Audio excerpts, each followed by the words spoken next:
welcome to this episode of Hands on Science. Hey, Carr. Hey, Mel. Hey. I have a challenge for you Uh-oh. today. So for this challenge, we're going to need a dollar. A crisp dollar bill. $1 bill. And we're going to need Carr. an empty pop bottle. Oh, So- okay, easy. I just take it, right? Not quite. Not quite. So I'm going to take this empty pop bottle and I'm going to turn it over like this. And Okay. what you have to do is you have to get that dollar without knocking over the bottle and without touching the bottle. Oh, because, I only- was just going to go like Yeah, this. Right? that seems like the easy solution. Okay. So what you have to do is you can only touch the table and this dollar bill. You can't touch that bottle, but you got to get that dollar without knocking over that bottle. And if you can do that, that dollar is yours. How am I going to do this? Okay. I'm afraid it's going to... Well, Well, you've taken the bottle. can I just take both?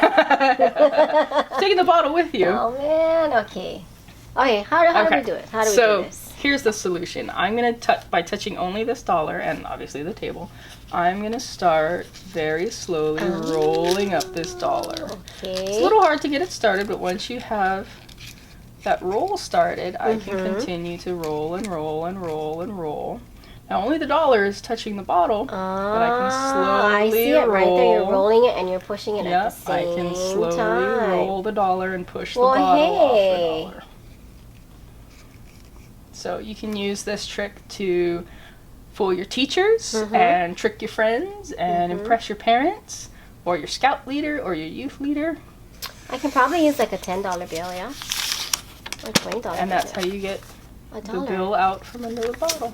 Thank you. Guys, if you liked this activity as much as we did, please make sure to subscribe for more Hands on Science. We'll see you next time. Bye.